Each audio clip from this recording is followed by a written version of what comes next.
I was thinking about making a very quick new project, and I was trying to do a stash bust, and the fabrics that I had led me to Sylphrena from the Stormlight Archives, who is a character from a book. She's basically a little fairy, little blue fairy.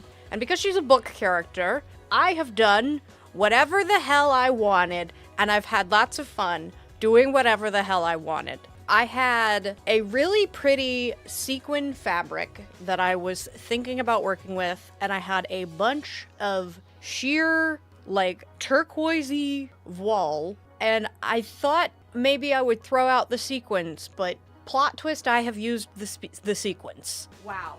Wow, wow, wow. Wow, wow, wow. Wow. Did not make this bag. This is like official merch. They're very, very nice bags, and you can make them a backpack, but this is currently carabinered to the Waspie with a Bridge 4 logo on it that don't look too closely at. We'll get into why this is so wonky, okay? Let me pull this sketch in. So this sketch changed over time. Originally, I was gonna do like a swooped up windswept wig, you know, structurally made to kind of match like how she's represented often and talked about with her hair flowing in the wind. But then I was like, there ain't no time for that. I'm just gonna buy a wig, and then later, if I want to take it apart and style it into like a windswept thing, I can do that. But for Holiday Matsuri, she's just going to have long blue hair, okay? Now we get to talk about how I did this in 3 days. So day one was just, I did a mock-up, which I have on the floor. Here's her mock-up. Well, should maybe take this apart first, because what you need to know is that this is not one dress. It's 2 dresses. Why did I do that? Well, now I have the option to just wear this as its own thing. And the big thing is, I did a lot of things to be lazy with all of this, and I'm gonna tell you all of my hacks to be lazy. The first thing that had to be made was the underdress, and the reason this is the way it is it was all determined by how much of this sequin fabric I had left. I thought I had like a yard. I did not have a yard of this sequin fabric. It was like the width from selvage to selvage, but like this much, like not a whole lot. So the skirt underneath obviously took a lot of that fabric, and I have the patterns right here. This was the other thing I did on the first day, was I developed the pattern.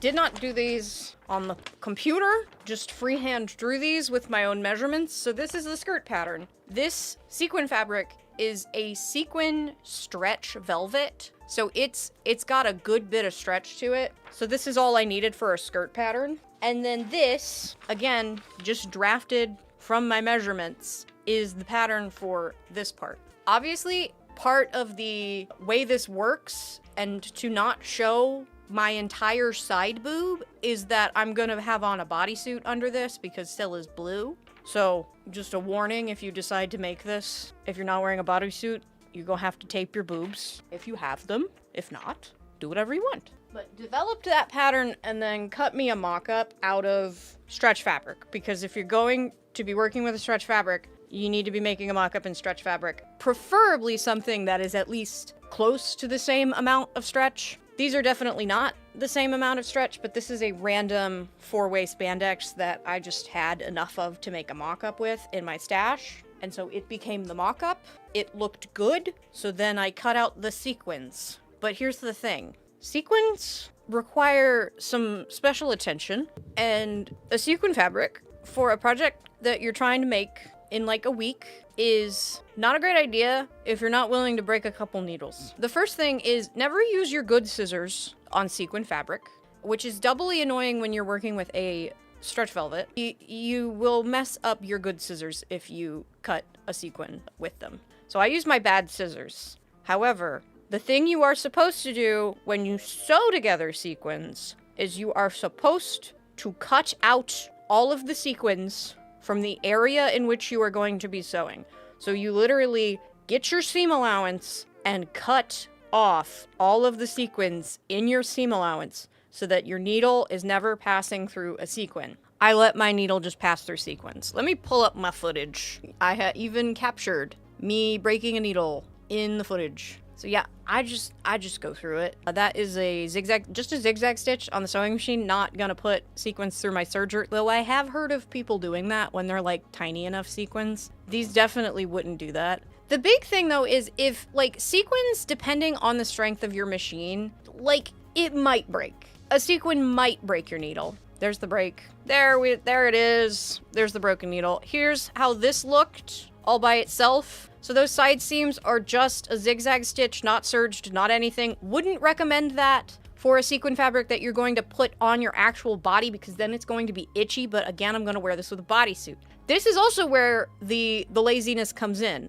All I did here was pin them to the front, get them sewn into the front, and then throw them over and figure out where on the back they needed to be stuck with pins and then sewed them in. You'll also see, and I can show you on big screen, I did not have enough sequin left to do these entire back portions in the sequin. So I just took the selvage part that was just stretch velvet so that they would kind of match because it was the only portions that I had enough to get them to go through. But yeah, it's all stretch, so you just pull it up and then you go boop boop and you're wearing a little dress. And I will say, is this not giving safe or low placement in a drag race design challenge? Because to me, this by itself is giving safe or low placement in drag race design challenge. But that was not the only thing that got made. More interesting maybe is the voile. Eye protection.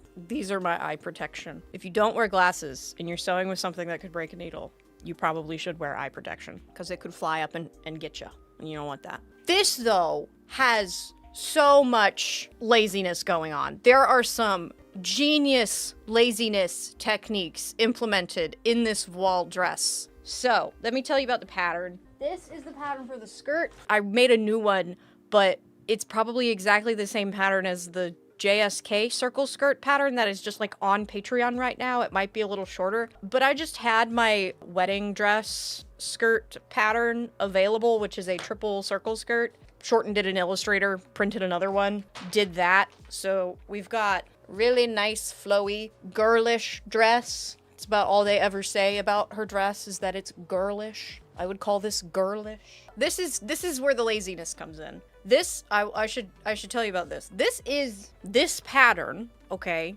But I just cut it doubled up the length and then like tripled the width. Didn't even mock this up. Could have mocked this up, didn't. Just had lots of wall, so just cut a big piece, pinned it all over the dress form. You do kind of need a dress form to do this kind of thing, though. If you really wanted to, you could find a way, but just got it on the dress form, gave it lots of pins to hold in the little shapes, and then went through and hand sewed it together. And then this bottom one actually went back over the hand sewing with a machine stitch. But this is where the laziness comes in, okay? Putting a zipper in a sheer fabric is not fun, and the kind of thing that I would feel like could risk breaking things, and would take so much longer. So I didn't put a zipper in. Elastic waistband. Skirt goes into elastic waistband. This part sewn to the top of the waistband. And then the backs of these actually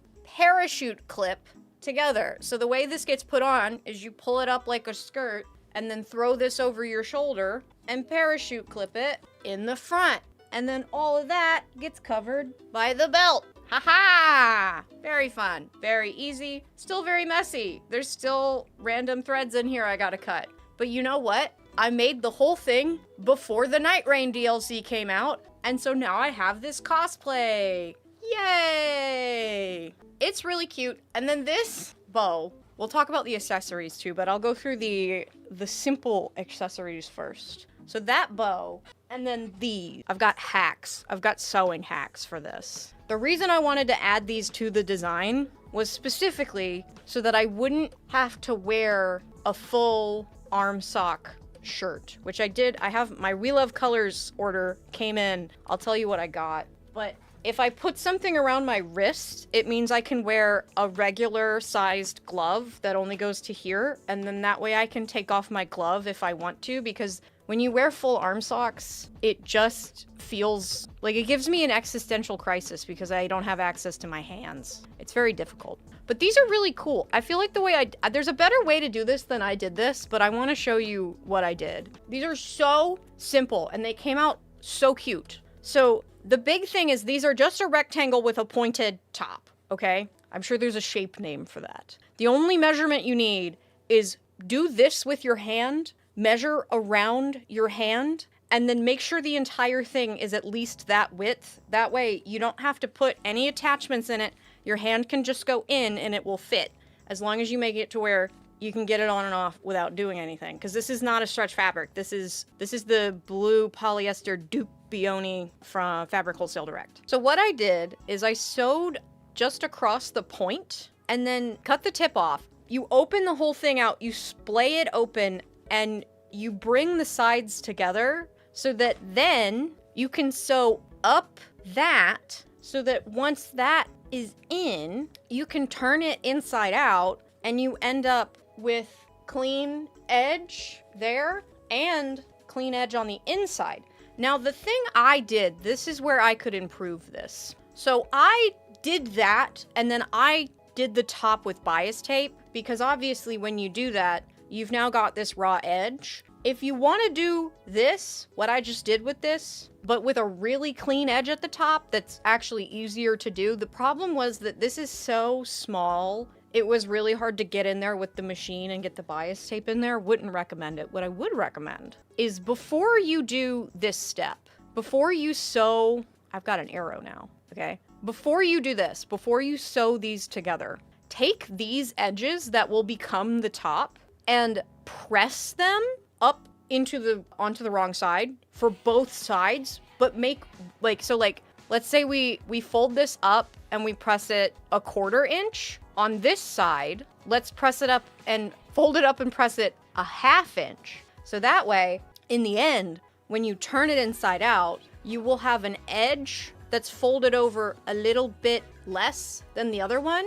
And then you can turn it inside out and whip stitch those together by hand, and then turn that back inside out. And then what you end up with is you get a whip stitch on the inside and no stitches on the outside. Totally clean.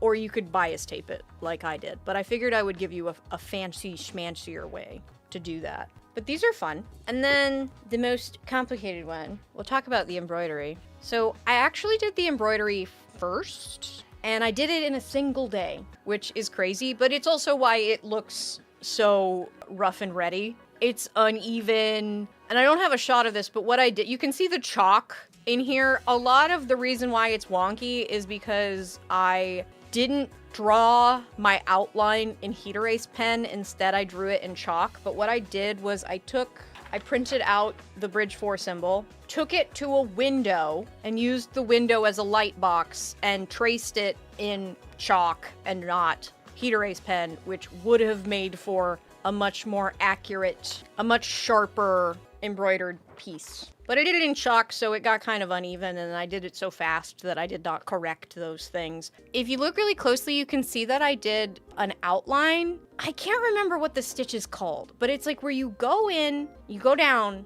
and then you come back up through the stitch you just did. Does anyone know what that stitch is called? Split stitch? I don't ever remember the name of embroidery stitches. Chain stitch? I think a chain stitch is something very different. Multiple people are saying split stitch. But the other thing I did that I thought was really fun, again, book character, so I did whatever I wanted. I did the outline in a variegated thread, and I feel like that made it look kind of cool, because in some places it's like a little lighter blue, and in some places it's much darker, so I don't know. I feel like it looks cool. It could also be contributing to it looking really uneven, but it is just uneven because I didn't do a very good job of drawing the chalk outline, but that's okay. And then it's just a bunch of satin stitches, except for on this part where, yeah, I decided to do kind of a weird, I think this probably also has a name. This is probably called a herringbone stitch. I don't know. If somebody knows the word of whatever I did here with this, let me know. But the best way I could describe it was I just started doing a herringbone pattern for no reason, because I got really tired of doing satin stitches, which is what the rest of it is. And I thought this looked kind of cool, so I kept doing it. Did that in a single day. Emily D. Baker started the Brian Walsh trial, and I was like, oh yeah, I've got something to watch. And I did this while listening to opening statements. And then on the first day, I also did all the patterns and did that stretch mock-up. The second day was making the 2 dresses, and then the third day was all of the accessories.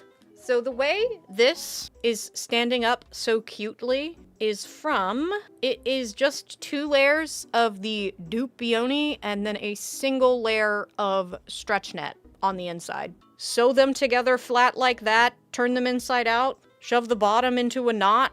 You've got a real cute little head bow thing that sticks up perfectly. Okay, the Waspie. I made this in a day.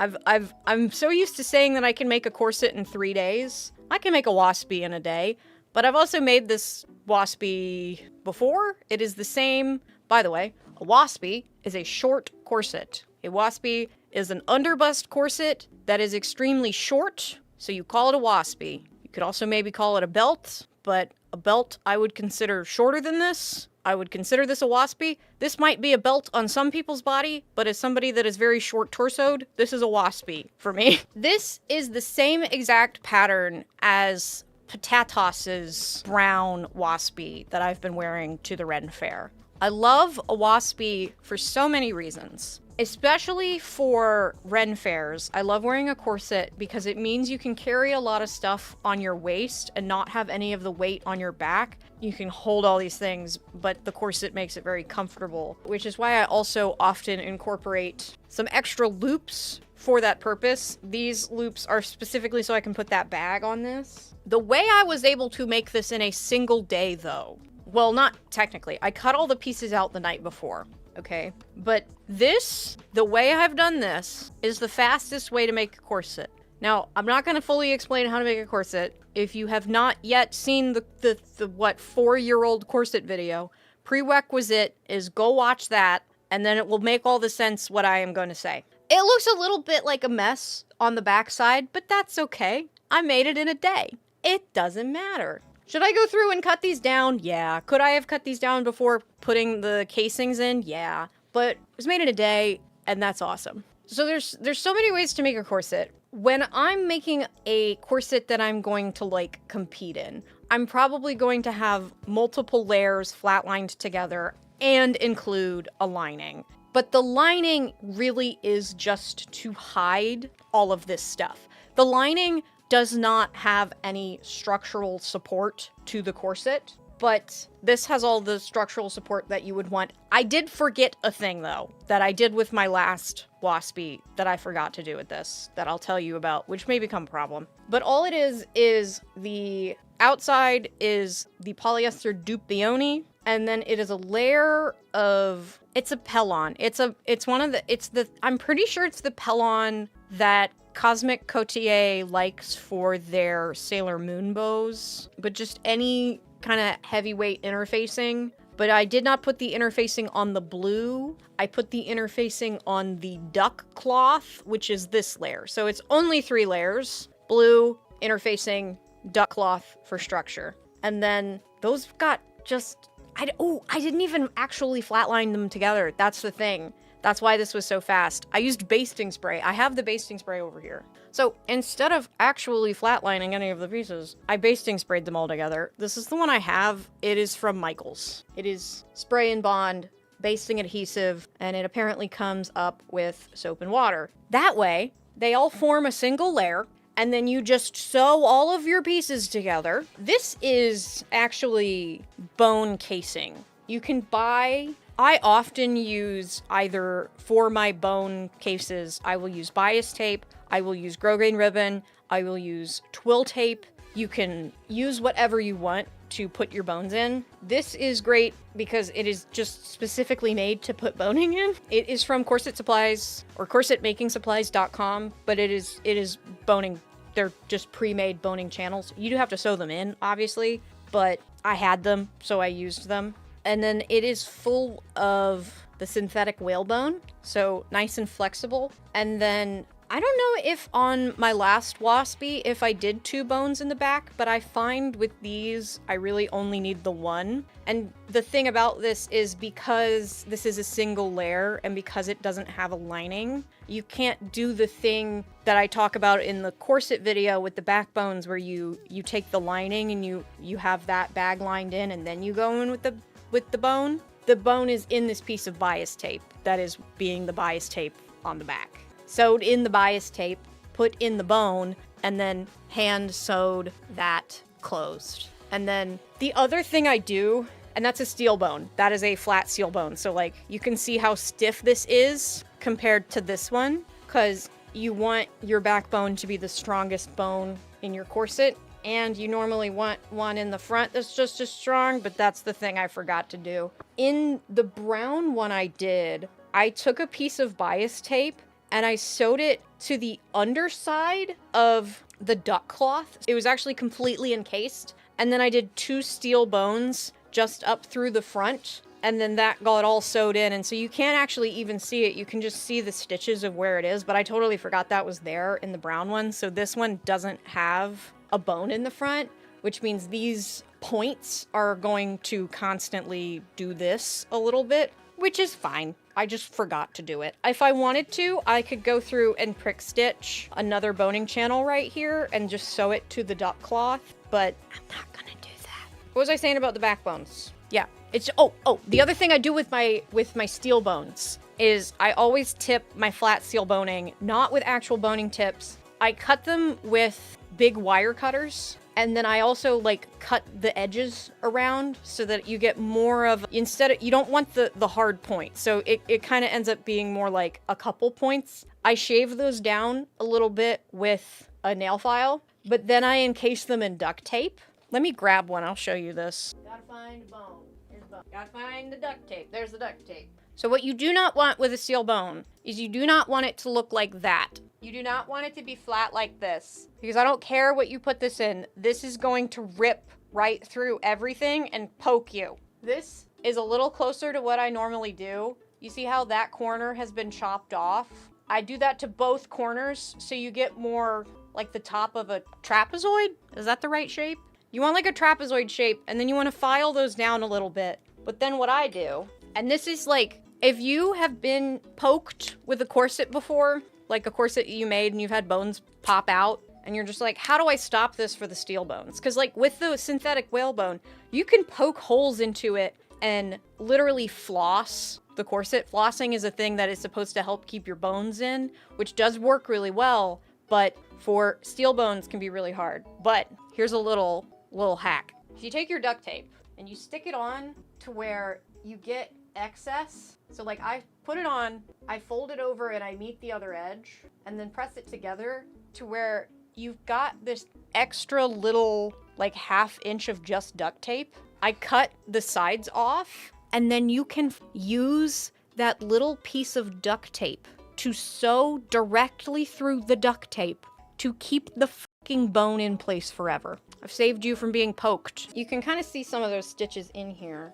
Extra little stitches up here that are going just directly through the duct tape. You gotta kind of find where the duct tape is to do that, but it is really helpful. Then obviously did all the bias tape by hand, but I love a Waspie. They're so cute. And I knew I wanted to make this, so I knew I could be like lazy with this waistband, and I was. Look at that mitered corner. I did this so fast, but look at that. Still just knew how to do that and did 2 really good mitered corners. Look at me. Look at that. I'm sure those have been covered in several videos. Oh, it's okay, I fixed it. Do we want to see what I got from We Love Colors? Because I haven't even opened these yet, and I want to open them. Like I said, I like purposely put these in the design so that I could get just little gloves. I got baby blue, and I have tragic news, you guys. After 10 years, I had to replace my Meron Paradise Aqua Colors blue. Light blue? I think it's what, light blue? What is it? Yeah, light blue. I had to buy a new one. I realized mine was like totally out, but I got a new cake. Can we talk about how well these match? I mean, they're slightly different, but they are pretty freaking close, especially when you get like a powder on top of this and you have makeup on. Like, the difference is indistinguishable. Look how tiny they are. I hope these fit. I read the size chart and it recommended small, medium. I'm gonna have to put nails on these. These are just, they're like regular seamless gloves. They don't have any seams, which is so fun for body paint characters, because then you don't have any seams on your hands. I will put makeup on these like I do. If you've not seen me do that before, usually what I do with things that are substituting body paint is they look really flat. And so I'll go through just with like blue eyeshadow, honestly, and just kind of stain the edges of the fingers and like under the knuckles, just so there's some color variation so that it looks a little more natural.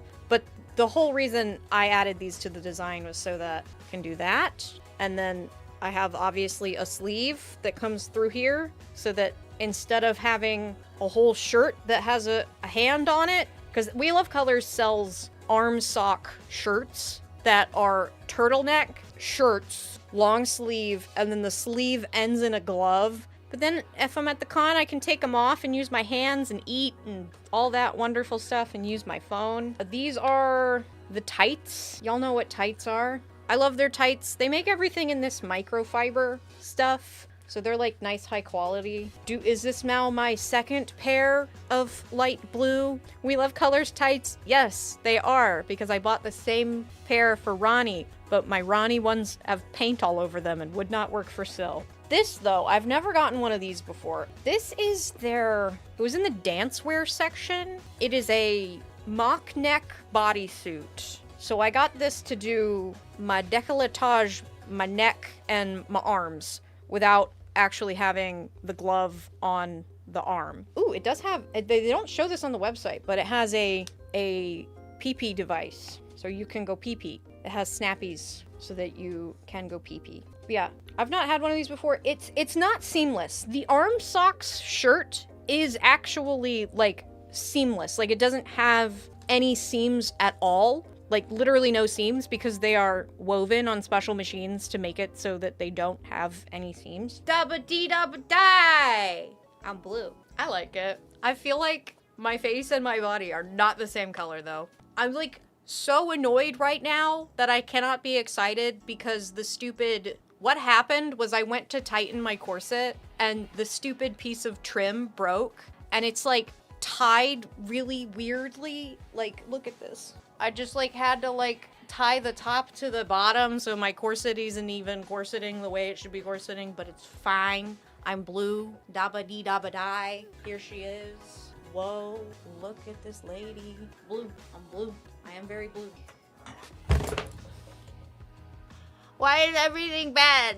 Why is my thing breaking? Why is my wig head attacking me? This wig is cute though. What's the book called again? The Stormlight Archives. It's a bunch of books. They're by Brandon Sanderson. The first one is called The Way of Kings. I'm warning anybody right now, even if you've read Sanderson's work, the Stormlight Archives is a long, long, long fantasy epic. The Way of Kings is the kind of book you pick up and it takes you years to get past like the first couple parts because they're like sectioned into parts. It didn't take me years. It took Joe years to get through The Way of Kings. And then he ate through the rest of them. But The Way of Kings specifically, the way it opens and the way it has to set all of this shit up. And it ends up being worth it. The Way of Kings is especially, I love, my favorite moment from the Stormlight Archives is still the part in The Way of Kings when Kaladin turns around and Syl is, and then there's the stuff with the army and the bridge. That moment, that's my favorite moment. When I read that, I could see it. I can still see it in my head so clearly, that moment of him turning and looking at her. Anyway.